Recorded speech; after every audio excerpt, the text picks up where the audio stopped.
A very good evening to you all and welcome to our first edition of News Tonight here on UBC TV this Tuesday, the 22nd day of August 2023. But first, let's have a look at our top stories.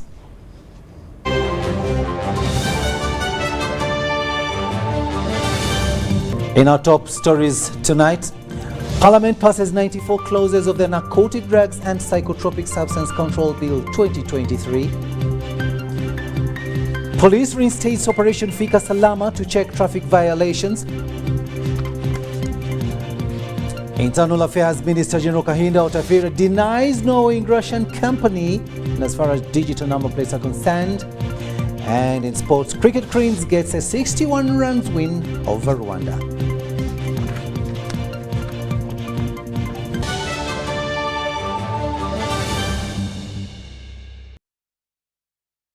And welcome once again. We are coming to you live online and on air from Broadcast House here on Nile Avenue. My name is Rukidi Kijjanangoma.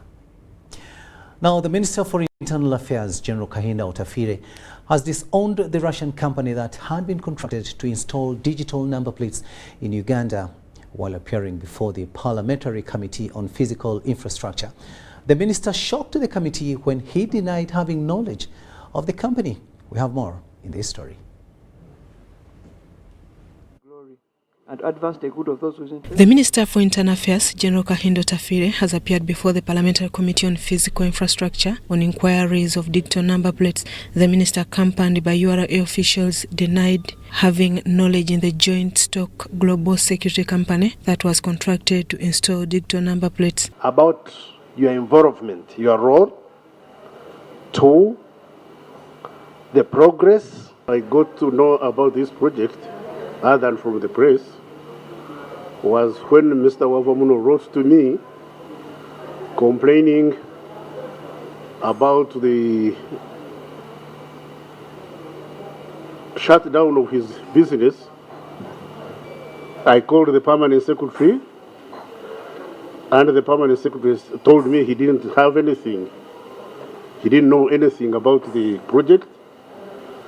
So I wrote to the president. The members of the committee sought to know the credibility of the company and its capacity to handle the task given to it. Minister Kijjanangoma Otafire distanced himself from the process that led to the identification and awarding of the contract to the company. Have you ever discussed this issue in cabinet? If so, what resolution did you come up with? Then secondly, this global security company, who is behind this company? I don't know. I've never seen them. I've never seen anybody from global what? Security. Global security. Yes. Never. Kijjanangoma Otafire further told the committee that police had earlier on poked holes in the company and had asked him to intervene and stop the process, but also further investigate the company. Similarly, the committee learned that the due diligence that was carried out indicated non-existence of digital number plates in Russia, contrary to the early information that had been provided to the committee. That the Russians are hacking into our system is what the police reported to me. They said these fellows came with computers and they wanted to enter our system, and there was resistance from the police. It's alleged that the team that had been sent to Russia to carry out due diligence did not go there as directed. A group of people just went to Dubai. So we want to know, these people went and did due diligence. Who are they? Although the minister is expected to come along with the technical team to give clarity on the process given its complexity, this was not the case. Accordingly, Uganda Revenue Authority did not receive any documentation on revenue sharing of 15% from joint stock global security company as earlier agreed. That indeed our letter confirms that we have not been privy to this discussion, and when we were advised to implement, that's when we wrote to the Honorable Permanent Secretary, who wrote to us saying, please advise us, and whatever advice you give us, we'll submit it to the Ministry of Finance for approval. The agreement was that the company takes 80% for the period of contract of 10 years and 15% remitted to government. The process of installing digital number plates was intended to curb crime following guidance by the President. Susan Naung and Gloria Guitabinji reporting for EBC TV. Still in the August House, Parliament has passed the Narcotics and Psychotropic Control Bill 2023, which, among others, saves Ugandans from consuming illicit drugs. Another bill, containing 94 clauses, provides for a fine to a tune of 10 million shillings or 10 years imprisonment once convicted of possession of any illicit drugs, including narcotic and psychotropic substance. Enforced by a section of members of Parliament to save cat, commonly known as Mairungi, from the list of prohibited plants was futile, as the cultivation can only be done after a license by the Minister for Health.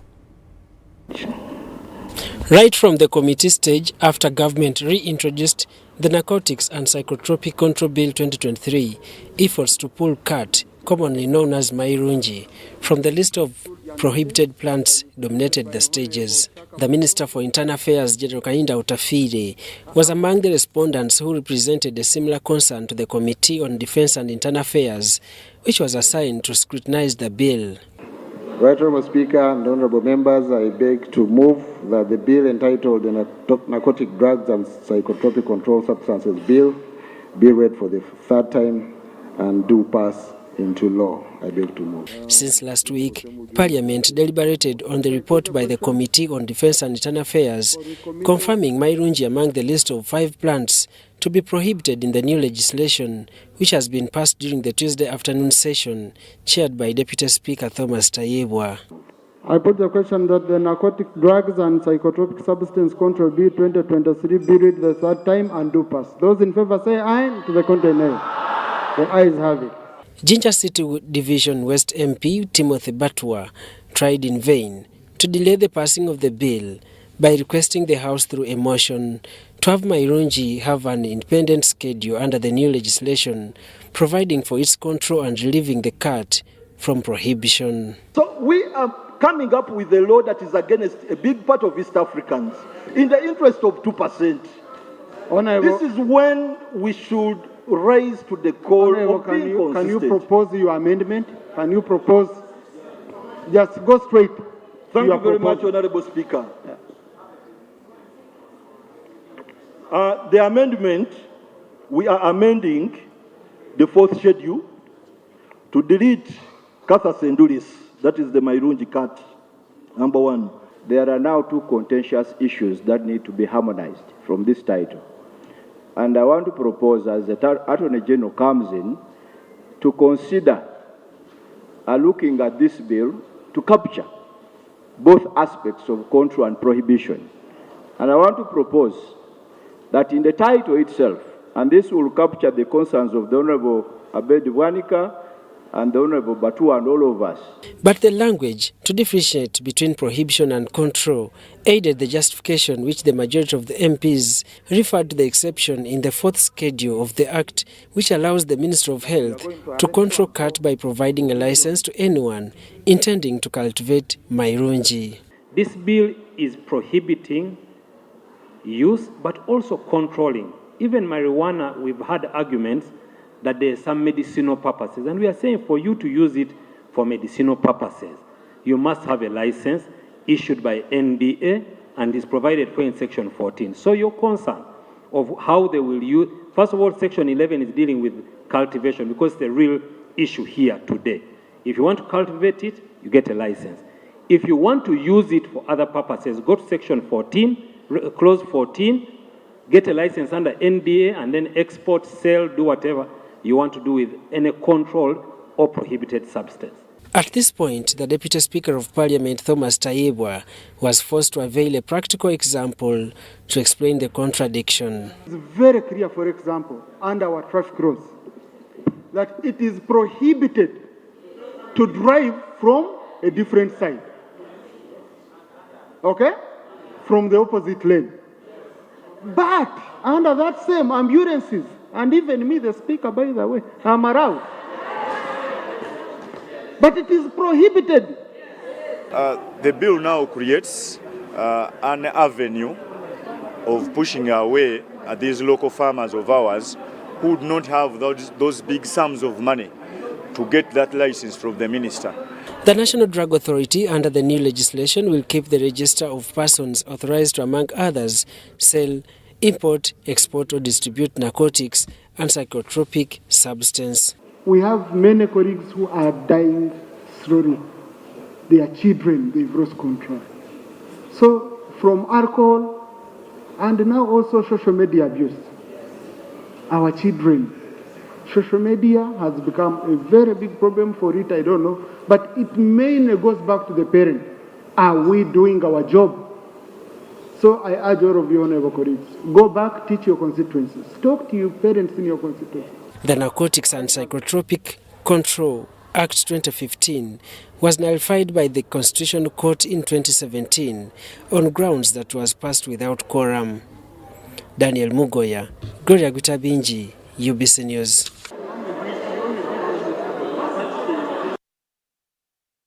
And that is what transpired earlier on today in Parliament. But as the narcotics bill is turned into law, we've got some rather worrying news from Western Uganda, and that is specifically in Kabarole district, where cat or Mairungi growers in Kabarole district are living in worry of losing a multi-million income source following Parliament's decision to ban cat growing, regarding it as a narcotic substance.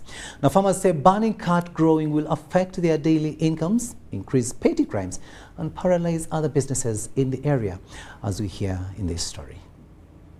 This is an association of cat growers from Hakibale and Kikwamba sub-counties in Kabarole district who derive their income from cat. South Africa, Mairungi Magirima, Betani mu Uganda waki tutakitaikira kiro Mairungi naye kanabuwao. These give testimonies of how cat growing has enabled them to get out of poverty using small plots of land. Isanyobi yabyere Mairungi, yanzara yanguramu obgoye, yanguramu amata, yanyiramu ebyokulya, nahe kanakura yasomesa bwa Mairungi. Nobo kundora hango manya ndi Mairungi yenyibi. Omuntu akubazaho Mairungi entasya yetu yekichweka nabagibutamize. Tuombekera amatu. Amapikipiki ago kurora na motoka Mairungi kandi wetona rebo Mairungi amazima kogali hiyo nebagamba ngo niza kureta bizubu ubaragiha ne babingi enkomo bombeke yingi. According to area leaders, cat growing increased on the education status of the area as parents get enough money to facilitate their children's education. The education department ebyokwega byone byemerire Amairungi ibu bantu abakunu amafamu gente gona ganya kulikunu gona gemerire hali Mairungi tingira mulimo tasombe bayituka karga kusubira Mairungi na sobesa abana bange basatu kandi mu boarding bamarasinia yakana na batwire cyokora nyombekere enju yange. Theft of goats, chicken and foodstuffs is normal as residents grow and others work in cat shambas for a living. Parliament yeje ya government ya Uganda ya NRM wena bamazima nerola munesobola kuyaga Mairungi Uganda ni twenda eje hane tuoleke ikoro eri kuja kutwala abana baitu kutunga emirimu obaraba bagamba Mairungi ne talibanese na amaru bagayiho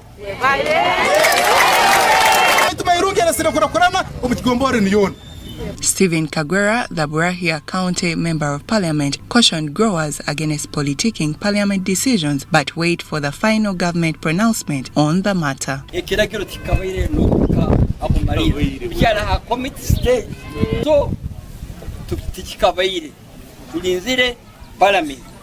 even difficult for government. Where do you put these people?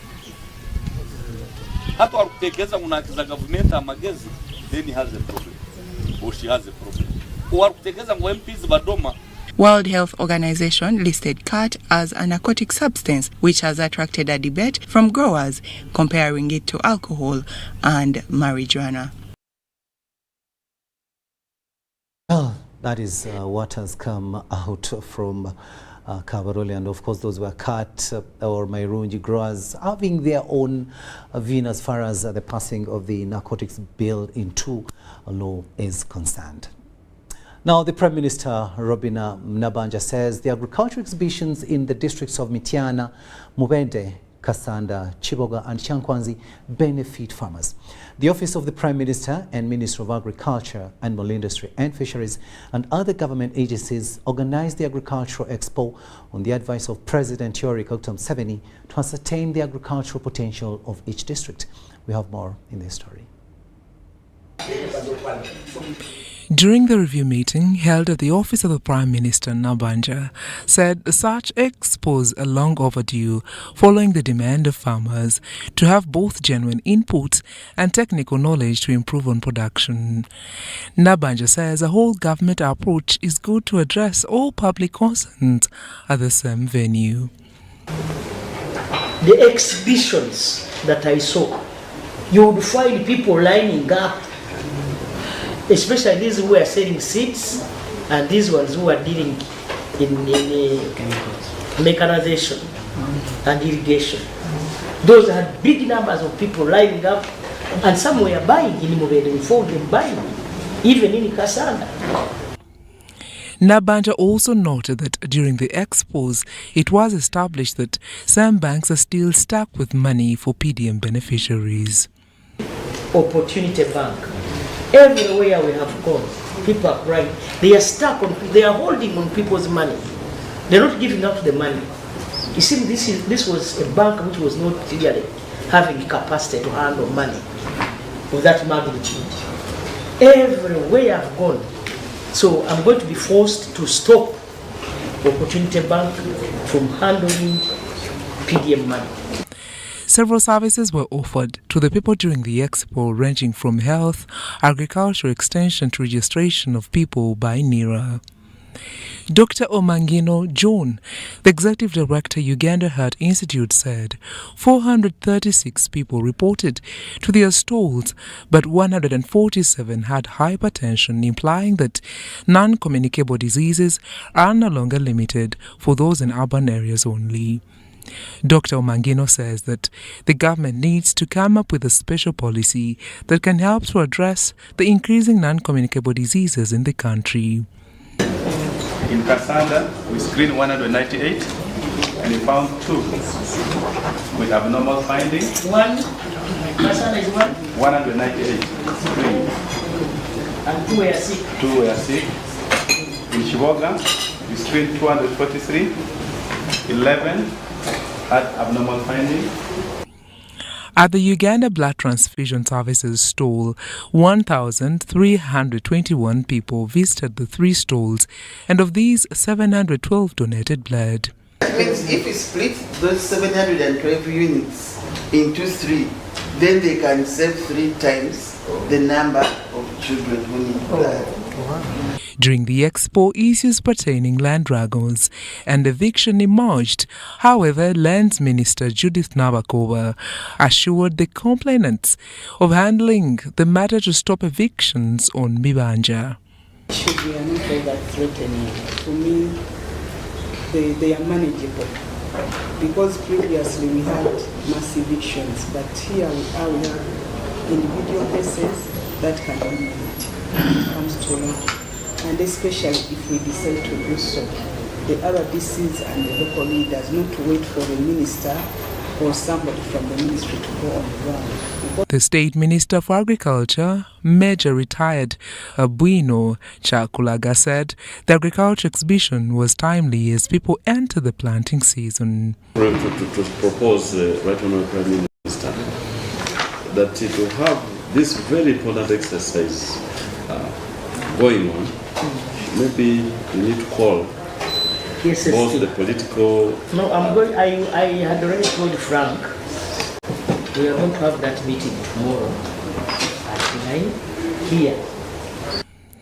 Rose Namayanja, the Deputy Secretary General of the NRM, said such expos help in tracking the progress of the NRM manifesto on socio-economic transformation. Your engagement and involvement between the community and the extension workers. It was a very, very good exercise.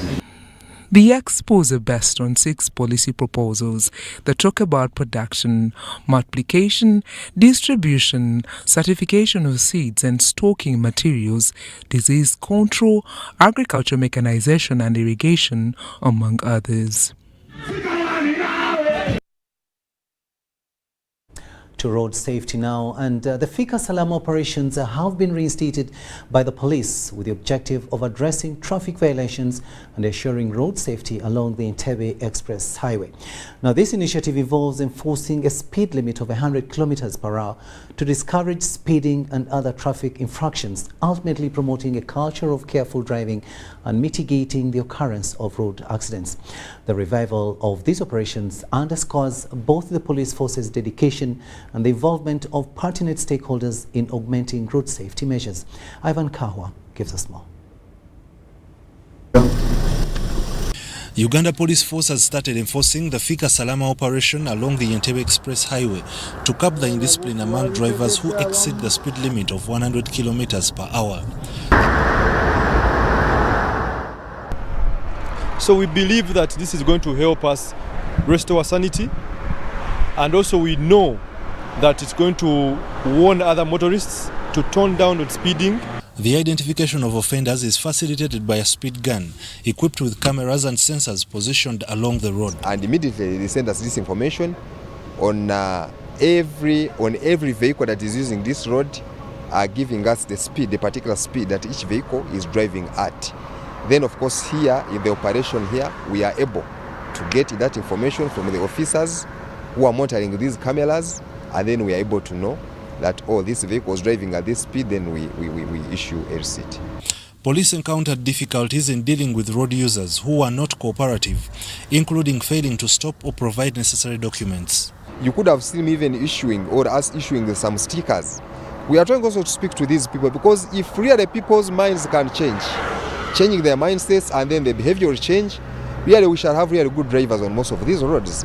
Individuals who violated the provision are issued immediate penalty tickets amounting to 200,000 Uganda shillings. It is a system of 200,000, then you will be required to pay 300,000 after when you exceed a month, that is 28 days of a month. The average speed is 100, I think I was doing 110, but also someone could be at 180, so they might have an emergency, or they might have a new car and they want to see how far it goes. There are not many roads like this, but I think usually it's just being oblivious to the speed, to the rules on the road, and also not knowing that there is a limit. We've been able to apprehend some traffic offenders. You may have seen several motorists being stopped. So we can see that by use of science and technology, we can actually use it to our advantage in managing road safety on our highways. The Fika Salama operation, which translates to Arrive Safely, was initially introduced in 2016 as a collaborative initiative involving the Uganda National Roads Authority, Uganda Police to combat drunken driving and other traffic-related offences. Ivan Kahwa and Rogers Komagum, UBC News. The National Drug Authority has intercepted a consignment of L-Power coffee at Entebbe International Airport containing erectile dysfunction drugs. NDA spokesperson Abiaz Rwamwiri told UBC the consignment from Malaysia was being concealed as nutritional supplement. Coffee at Entebbe Airport followed confirmation of laboratory samples found to contain tadalafil drugs used to treat erectile dysfunction. This particular product, called Aero Power Coffee, contains tadalafil, a prescription drug. Tadalafil is a prescription drug that is supposed to be for erectile dysfunction. National Drug Authority spokesperson Abiaz Rwamwiri said the research found that the chemical can cause urinary disorders. It may be used under strict supervision of professional health worker because it has grave side effects, serious side effects that include cardiac, urinary failure issues, can also lead to coma. All drug shops, supermarkets and pharmacies have been warned to stop selling L Power coffee. Products, this particular product was coming from Malaysia. We are working with our other sister agencies to ensure that we hold the importers accountable. This has been put to investigations. We have put out a directive calling upon all pharmacies, drug shops, supermarkets, online shops, nutrition supplement dealers to stop with immediate effect the sale, distribution of this particular product, which is very dangerous to the public. Recently, National Drug Authority, together with law enforcement, are investigating the case to ensure that those who are responsible are held accountable.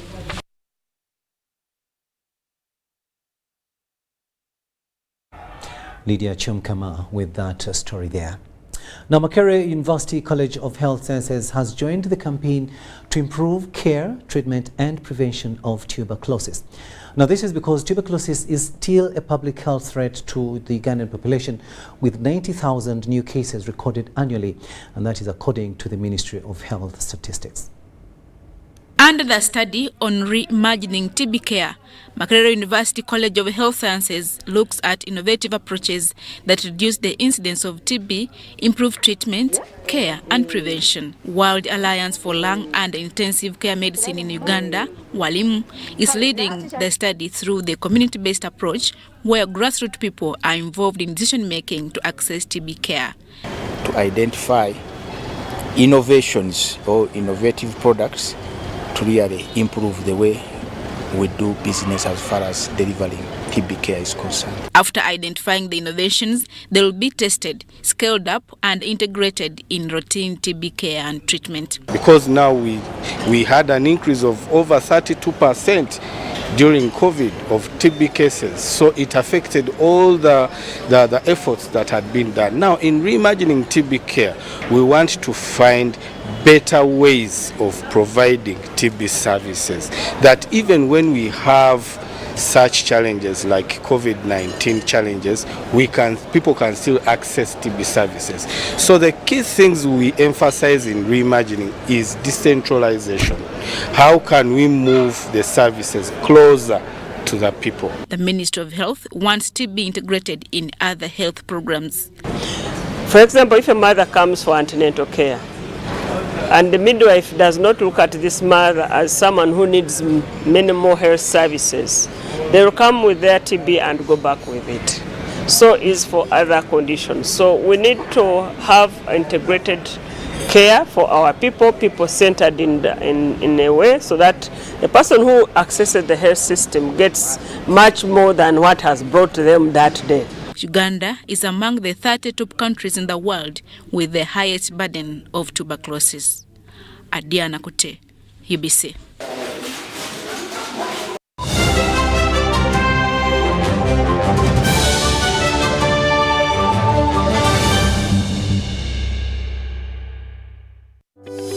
These days, our homes are no longer just the places we live. It's where we attend meetings, go to class, keep each other safe, and entertain ourselves. To do this smoothly, you need a reliable internet connection. Buy the MTN WakaNet router, which connects up to 32 devices and get a free 40 GB data bundle at only 149,000 shillings. Or buy the MTN WakaNet MiFi at only 75,000 shillings and enjoy a free 15 GB bundle to stream, study, work, and play on the go. Visit any MTN service center to buy the MTN WakaNet router or MiFi and enjoy the internet that does amazing things. Do you need data collection services, data analysis and reporting, monitoring and evaluation systems? Then contact Mold Technologies, a professional research firm that has provided many organizations with timely research solutions for over 15 years. For more information, visit www.mt.co.ug or call us on 0704 913 399 or 0782 602 963. Visit our office in Kampala at Sayuni Complex in Tinda. Mold Technologies, your professional research firm.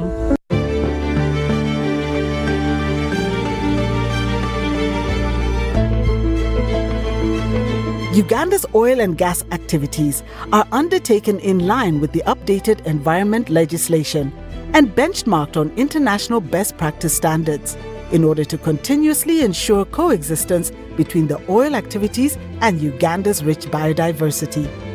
Following the award of the Environment and Social Impact Assessment certificates for the Kingfisher, Tilenga and East African crude oil pipeline projects, various environmental and social management plans have also been developed to ensure sustainable development of the projects.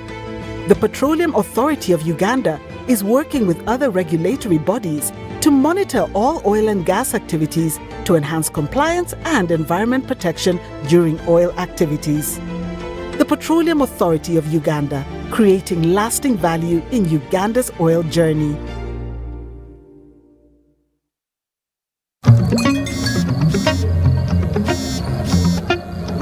Hello, darling. Hi, Granny. What did you do this weekend? Well, on Friday, I went on a science trip with my classmates to Windy to see the gorillas. Then we watched the Cup final in London. On Saturday, my friends and I met up to hunt some dragons again. Also, I taught the vacuum cleaner and the TV this new dance everyone's doing. They're really getting into it. And on Sunday, I went to bed watching the world from space.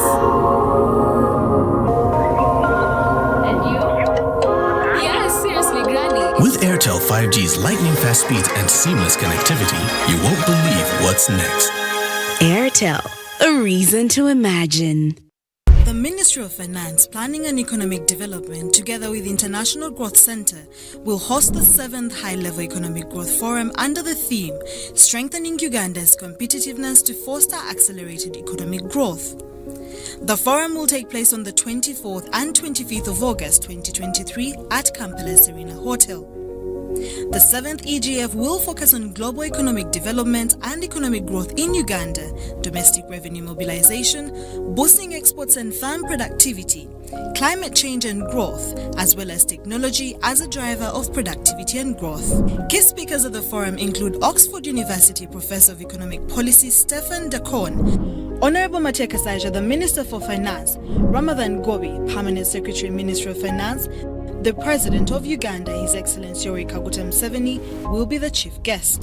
The 7th Economic Growth Forum will broadcast live on UBC TV and the Finance Ministry communication platforms with the hashtag #7EGFUG.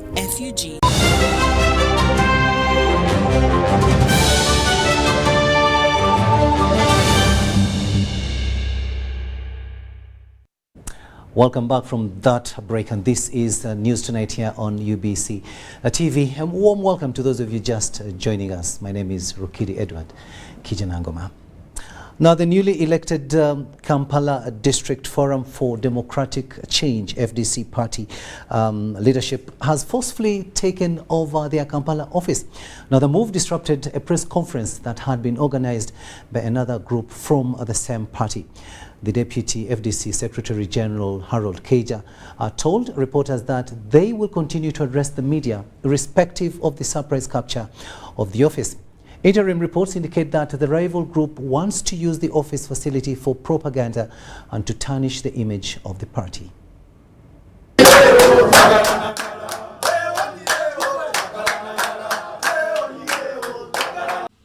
The press conference that had been organized by the Deputy Secretary General of FDC Harold Kaija at City House Kampala offices flopped following a group of youth who conducted a surprise hostage taking of the party premises at City House, forcefully ejecting members of the party that had convened for a press conference.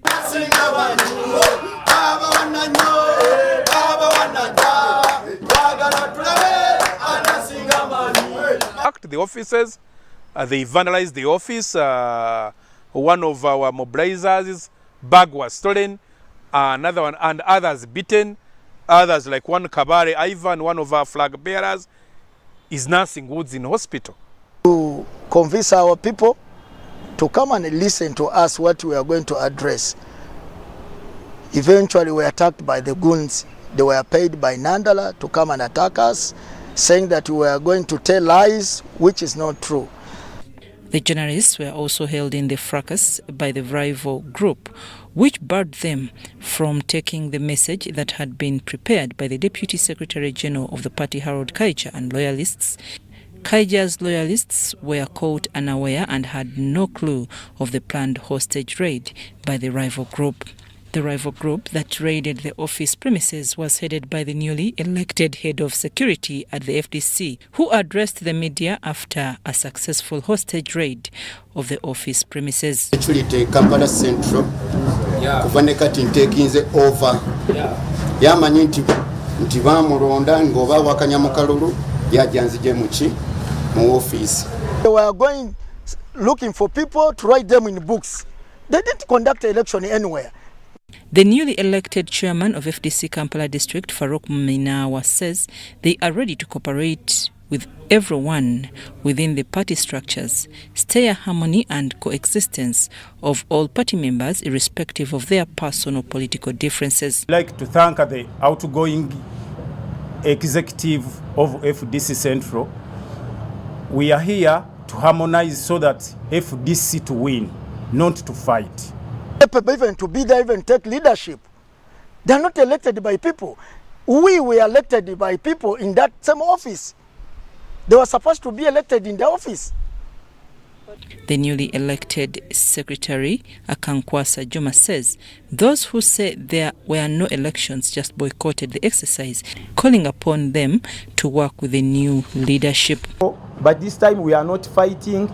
We have captured our office back. This office is political, is not for abusing the leaders. They have been using this office of FDC to abuse the leaders of FDC at the headquarters na Kijjanangoma. Leadership of the FDC of Kampala Central is voted in that office. I want to assure you, some of them have appeared at that office for the first time. That office in the parish called Nakasero 4. There was never an election for that parish.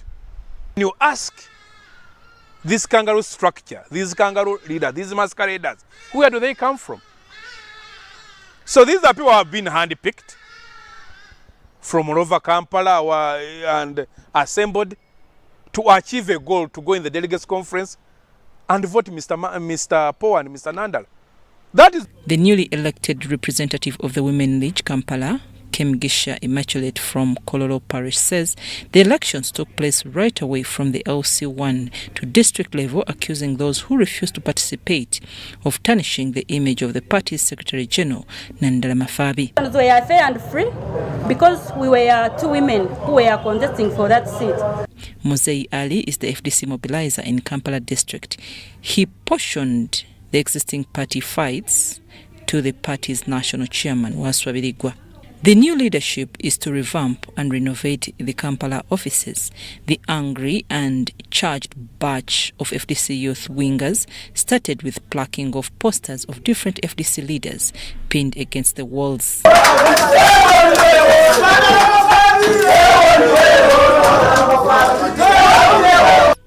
I'm Nafka Farida and Dan Lugemwa. Now, the Commander Land Forces, Lieutenant General Kayanja Mhanga, has concluded his work in field operation visit in 3 sectors under the joint military forces of the UPDF and FARDC Army in Eastern Democratic Republic of the Congo. General Kayanja has been in the DRC assessing the progress of the joint military operation against the Allied Democratic Forces, ADF, codenamed Operation Shuja. Haruna Mtesa is in Eastern DRC and sent us this report. For the last 4 days, the Commander and Forces, Lieutenant General Kayanja Mahanga, has been inspecting and interacting with sector and battalion commanders of the joint forces of UPDF and FADC in Eastern DRC. Accompanied by Operation Suja Commander General D. Kolum, General Kayanja held meetings in Kainama, Boga, Mukakati and Kaluma, in Ituri and North Kivu provinces. In several meetings with the joint forces of UPDF and FADC senior and junior officers, the Commander and Forces, Lieutenant General Kayanja Mahanga, highlighted on the earlier achievements such as the destruction of ADF's major permanent camps like Kambia Yua, Tondoli and Medina, which denied ADF recruitment, training and growing of food. Those areas were in the hands of the ADF. The population had completely withdrawn from those areas. You can see right from Karuruma to here now in Mukakati where we are, where we started from. The population has gone back to their homes, churches have opened, schools have opened, farming activities are taking place. The population is back in their areas and their homes, and they are living a normal life. The commander of the UPDF Mountain Division and Operation Suja, Major General D. Kolum, said that the operation has degraded ADF's capacity to cause war. Kolum said that joint forces will continue to search for the remaining ADF until there is total peace in Eastern Congo. My predecessor here, Lieutenant General Kayanja Mahanga, almost finished it. I have just come to put small nails to the coffin that General Kayanja had already built. We think the UPDF and the FRDC are on the right way, and we are so sure and confident that soon the ADF issue will be a complete case. I think it has been a great message that, that the people of Congo have got.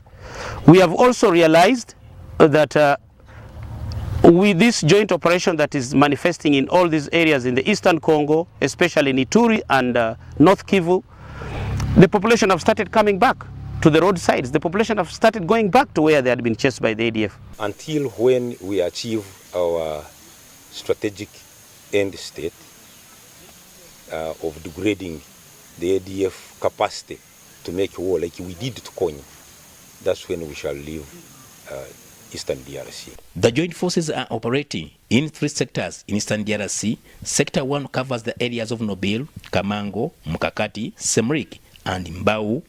Sector 2 begins from Rebisengo, Brasi, Boga, Kainama, Chabi to Erengeti, while Sector 3 covers the general areas of Mwalika, Kasindi, Butembo, Kaluma towards Beni. Haruna Mtesa, UBC News. To Kasese district now, where Rwenzururu Kingdom leadership has set October the 4th, 2023 for the homecoming of Omsinga Charles Wesley Mumbere Kijjanangoma back to his kingdom after 6 years of absence. Omsinga Mumbere was detained in 2016 on account of inciting violence and murder.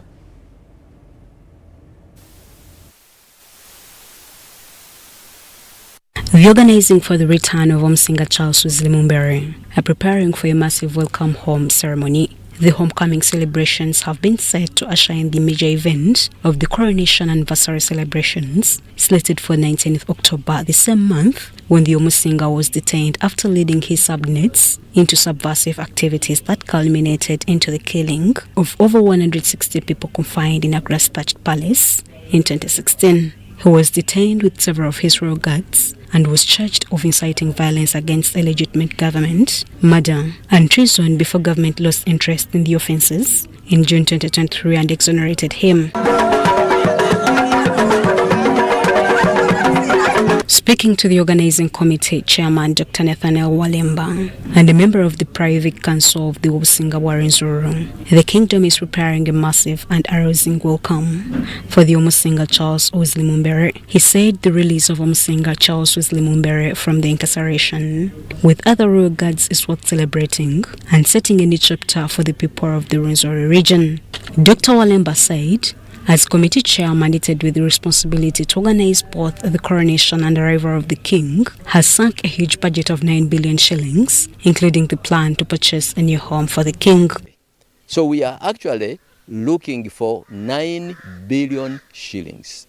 The 9 billion shillings include the cost of the property, includes the welcoming event, includes the coronation, includes the renovation of the property, includes there are some parts of the property of the buildings which were never completed. It includes all those things. The State Minister for ICT and National Guidance and ardent supporter of the Businga, Bwarenzuru Godfrey Kabyanga, asked the subjects to remain united and promised government support when fully informed of the different events. However, Kabyanga warned the organizing committee to be keen on the bad elements within the Obusinga Bwarenzuru, who often take advantage of the peace and want the kingdom to be kept into challenges.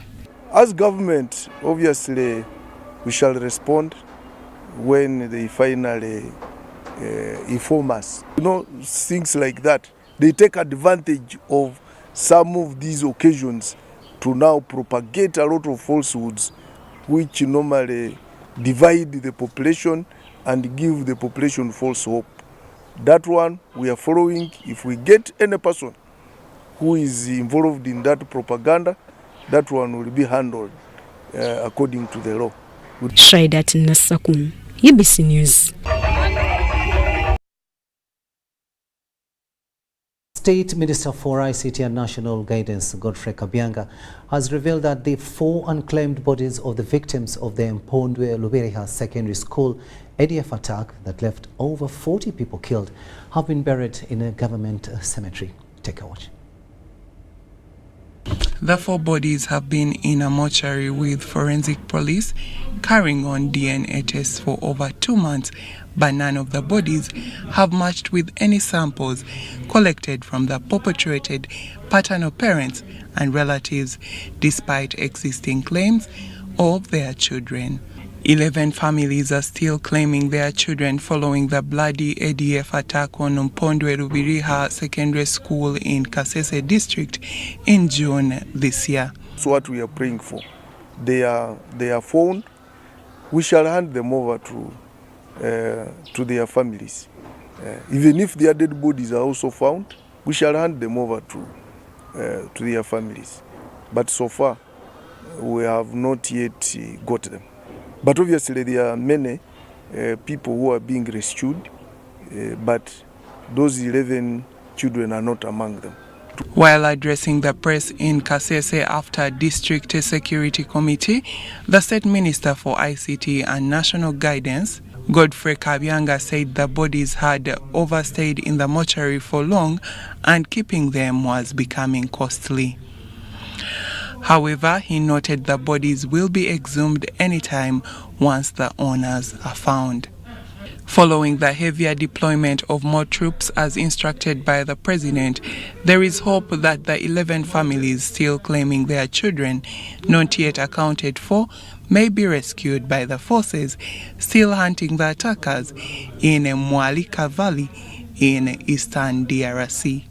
The RDC Kasese District Lieutenant Joel Walusimbi told the press that the district security is at the apex, saying Mpondwe Lubiriha incident was a surprise. But we are very well organized, well deployed.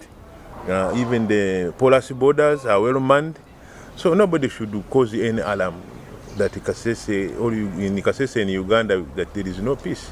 Walusimbi also appealed to the people in Kasese town to proceed with their normal businesses and also tourists coming in and out of Kasese not to be worried with the current security deployment. Walusimbi also emphasized that participants of the Rwenzori Marathon slated for 2nd September 2023 should come and enjoy the event that will also include hike the mountain.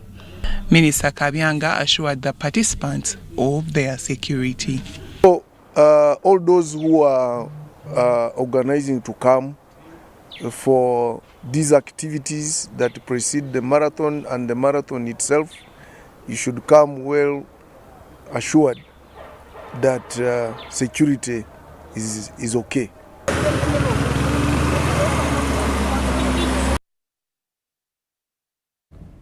We'll now take yet another short break and we'll be returning with the latest in business.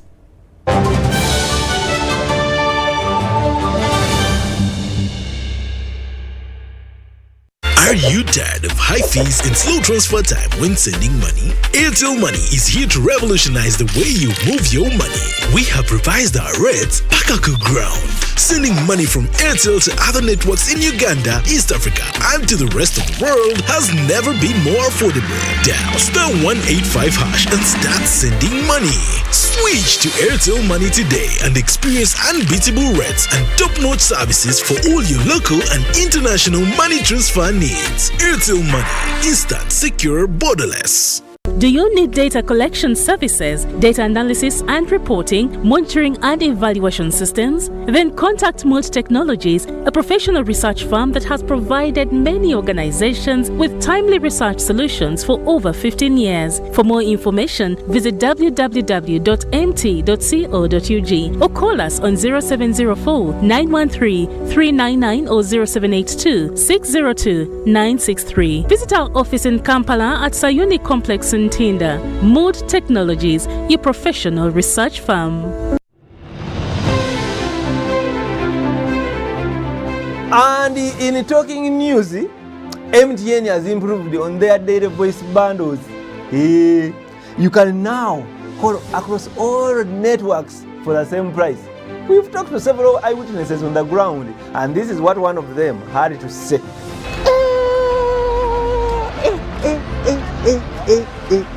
Amos, did you hear about the MTN daily voice bundles? So, to join many more other Ugandans enjoying these MTN daily voice bundles, dial *100 *21# or use the My MTN app to start enjoying. Stay tuned for more offers from MTN.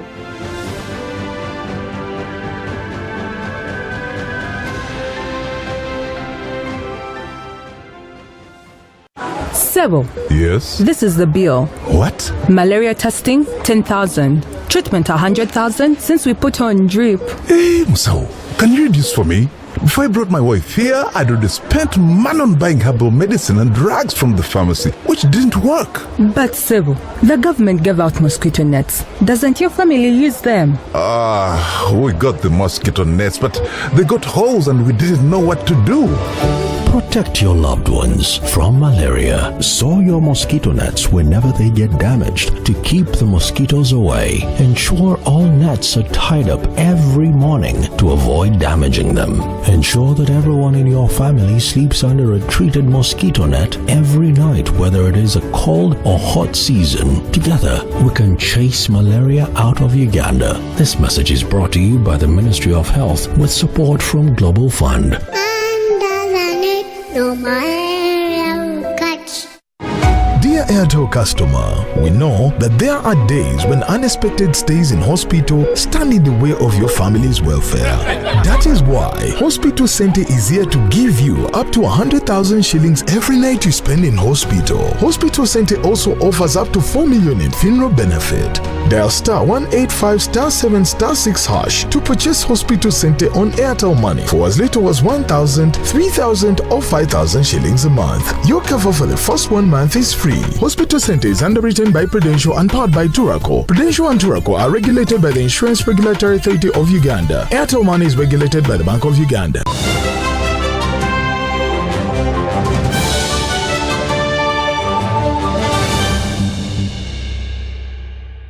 Welcome back. Let's have a look now at the latest in business. The State Minister for Investment, Evelyn Anite, has urged Ugandans to make insurance a priority for their businesses because it fosters sustainable progress. Minister Anite was launching Turaco Micro Insurance Company here in Kampala. Minister for Investment, Evelyn Anite, has commended Turaco Micro Insurance Company for being the first insurtech company in Uganda to obtain an underwriting license. She emphasized the company's services in contributing to financial inclusion, stimulate economic growth, and encourage Ugandans to embrace insurance. It's really just encourage Ugandans to come and uptake the insurance packages that Turaco is giving, but to let them appreciate the need for us to insure ourselves.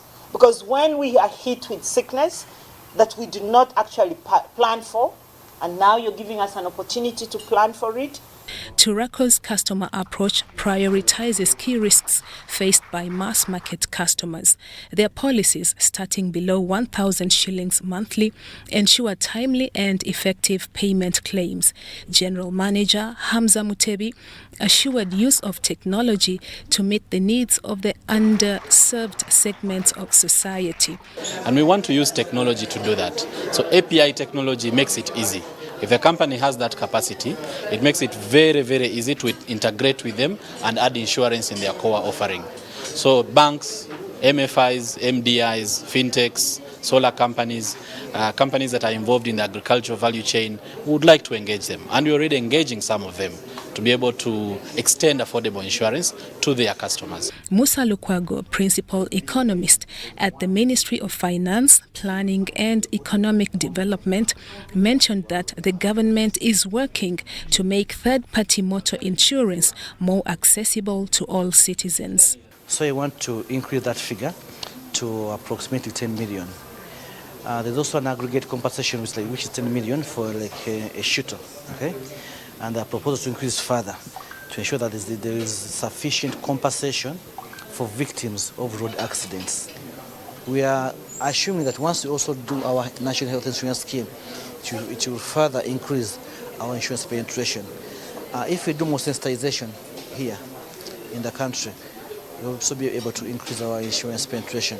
Director of Supervision at the Insurance Regulatory Authority of Uganda, Bernard Obel, noted that innovation could bridge the gap for knowledge about insurance. Competition is very healthy. Once there's competition, that's when people become more innovative. And in the process, you come up with better products for the market. You're going to encourage more players to come in and invest, and then we can see innovation coming out, actual competition. Turaco is the first insurtech to acquire an underwriting license in Uganda. Microinsurance, when based on embedded technology-enabled distribution approaches, creates employment opportunities. Bella Masangano and Robert Bwaita for UBC News.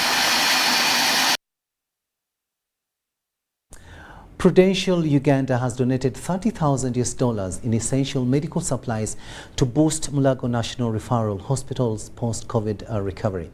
The CEO of Prudential Uganda, Tete Ayutevi, told UBC the consignment will enhance the hospital's capability to provide medical care in the recovery phase. Sandra Kahunde reports.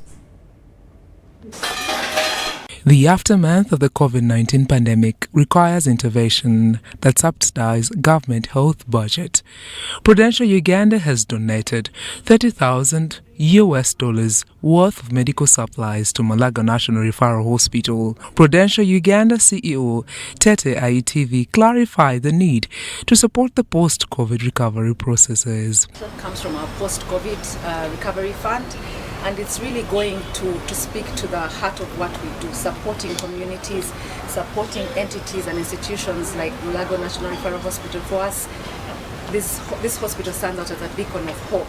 It was a beacon of hope, healing to so many families and communities in Uganda, and we felt that supporting this gallant cause would really be something we'd love to partner on with the hospital.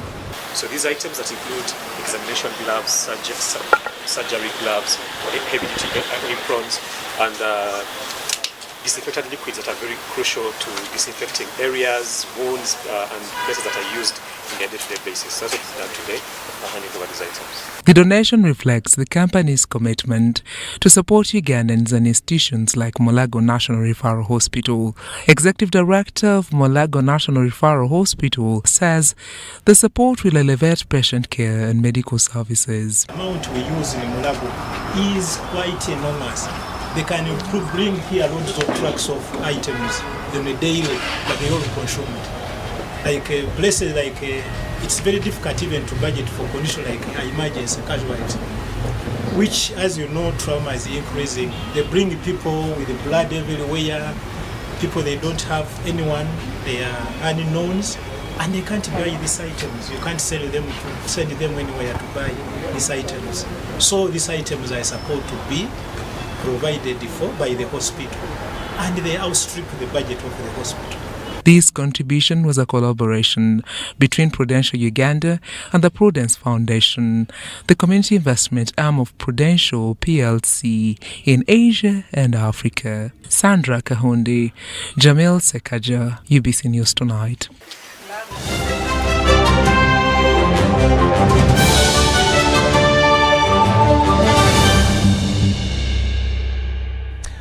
Sports news now, and we'll look at cricket. After suffering a 3-wicket loss to Tanzania last evening, the Cricket Cranes returned to the pitch today and managed to get a 61 runs win against Rwanda. The team defeated Rwanda in their 4th game of the East Africa T20 Trophy played at the Gahanga Stadium in Kigali, Rwanda. First with the Simon Sesazi and Roger Mkasa partnership that did not last, as Roger Mkasa was caught on his 2nd ball. Ronald Lutaya came on next but was also caught shortly after posting 17 runs. It was Ronek Patel and Simon Sesazi who joined efforts to pull the score, with each scoring 41 and 44 runs respectively. Other contributors were Alpesh Ramjani, 45 runs, and Kenneth Waiswa, 20 runs, as other players stayed in single digits. In total, Uganda posted 186 runs all out in the first innings. There's a fielder under that one, catch taken. In the 2nd innings, Uganda had a smooth chase, limiting Rwanda to 125 runs all out in 15.3 overs. Uganda winning by 61 runs. Alpesh Ramjani picked 4 wickets, David Wawire 3, Captain Brian Masaba 2, and Jonathan Sebanja 1. Alpesh Ramjani, with 4 wickets and 45 runs, was crowned the man of the match.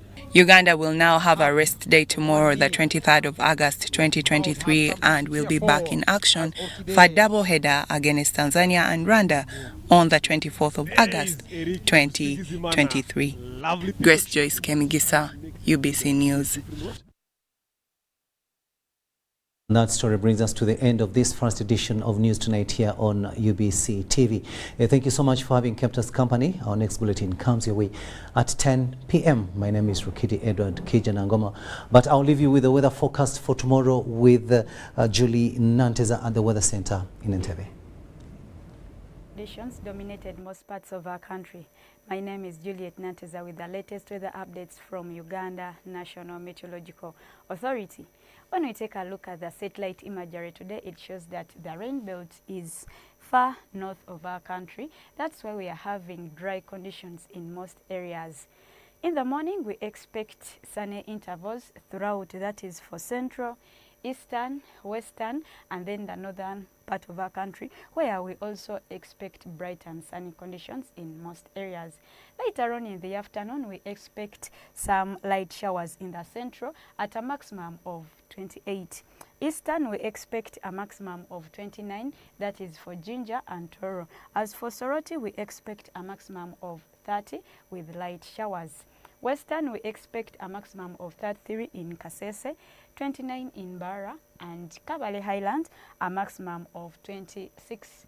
In the north, we expect a maximum of 31 in the Karamoja region with sunny intervals. Gulu, we expect a maximum of 30. And as for Arua, we expect a maximum of 29 with light showers.